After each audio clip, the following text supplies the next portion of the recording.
নমস্কার বন্ধুরা, তৃষ্ণা রান্নাঘরে আপনাদের সকলকে স্বাগত জানাই। বাজারে এখন নতুন ফুলকপি উঠতে শুরু করেছে। এই ফুলকপি দিয়ে চাইনিজ স্টাইলে বানিয়ে ফেলুন চিলি ফুলকপি। খুবই সুস্বাদু হয় খেতে। চলুন রেসিপি দেখে নেবেন। প্রথমে আমি দুটো ছোট ছোট ফুলকপির ফুলগুলো কেটে নিয়ে অল্প জলে সামান্য একটু হলুদ গুঁড়ো দিয়ে ভাপিয়ে নিয়েছি। 3 থেকে 4 মিনিট মতো গরম জলে ভাপিয়ে নিলেই হয়ে যাবে। এবারে জল থেকে ছেঁকে আমি ফুলকপির ফুলগুলো তুলে নিচ্ছি। এখন এই বাটিটার মধ্যে একটা সসের মিশ্রণ আমি তৈরি করে নেব। প্রথমে 1 টেবিল চামচ মতো টমেটো সস নিয়েছি। এবারে দিলাম চিলি সস 2 টেবিল চামচ মতো, সয়া সস দিলাম 2 টেবিল চামচ, রেড চিলি সস দিলাম 1 টেবিল চামচ, ভিনিগার দিলাম 2 টেবিল চামচ মতো, গোলমরিচের গুঁড়ো দিলাম 1 টেবিল চামচ।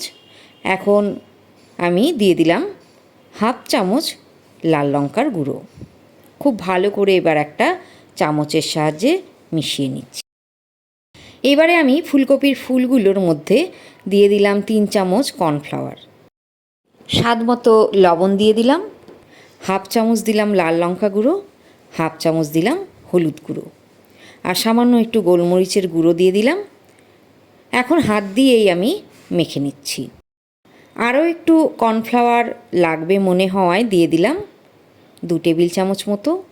ভালো করে এভাবে এবার মাখিয়ে নিতে হবে। এবারে একটা একটা করে ফুলকপির ফুলগুলো আমি গরম তেলের ওপর দিয়ে দিলাম। মাঝারি আঁচে ভাজতে হবে। একদিকটা 1 মিনিট মতো ভেজে নিলেই হয়ে যাবে। এবারে উল্টে দিচ্ছি। এই রকম সোনালি করে ভেজে নিয়ে ফুলকপিগুলো তুলে নিলাম।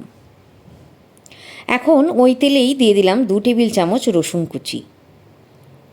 30 সেকেন্ড মতো রসুন কুচিগুলো ভেজে নিচ্ছি। এবারে দিয়ে দিলাম 1 টেবিল চামচ আদা কুচি, আবারও একটু ভেজে নেব। দিয়ে দিলাম একটা মিডিয়াম সাইজের কুচনো পেঁয়াজ আর 5-6টা চেরা কাঁচা লঙ্কা। এগুলোও আমি একটু ভেজে নেব। এর মধ্যে পেঁয়াজের কাঁচা গন্ধটা চলে গেছে, তো দিয়ে দিলাম একটা ছোটো সাইজের ক্যাপসিকাম কুচি। ক্যাপসিকাম দিয়ে আরও 1 মিনিট ভাজতে হবে। মশলা অনেকটাই নরম হয়ে এসেছে।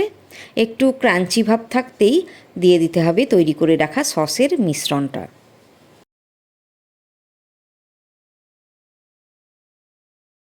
একবার নেড়ে দিচ্ছি ভালো করে।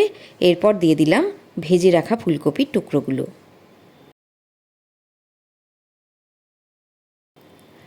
1 টেবিল চামচ কর্নফ্লাওয়ার অল্প একটু জলে গুলে নিয়ে ঢেলে দিলাম।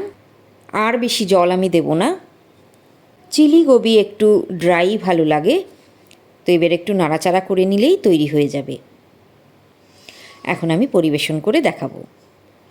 ওপরে একটু ভাজা তিল ছড়িয়ে দিলাম। এতে খেতেও খুব ভালো লাগে, দেখতেও খুব সুন্দর লাগে। তো রুটি, পরোটা, ভাত, ফ্রায়েড রাইস সব কিছুর সঙ্গেই কিন্তু চিলি গোবি খেতে খুবই ভালো লাগে। তো কেমন লাগলো চিলি গোবির রেসিপি কমেন্টস করে জানাবেন। ফুলকপির একটা অন্যরকম রেসিপি চাইলে অনায়াসেই কিন্তু যে কোনো দিন এই রেসিপিটা বানিয়ে ফেলতে পারেন। রান্নাটা কেমন লাগলো কমেন্টস করে জানাবেন। ইউটিউবে দেখে থাকলে নতুন বন্ধুরা প্লিজ সাবস্ক্রাইব করে নিন। আর যদি ফেসবুক পেজে দেখেন তাহলে নতুন বন্ধুদের বলবো ফলো করার জন্য। আবার আসবো অন্য কোনো ভিডিও নিয়ে। আজকের মতো এখানেই বিদায় নিচ্ছি। ভালো থাকবেন, সঙ্গে থাকবেন।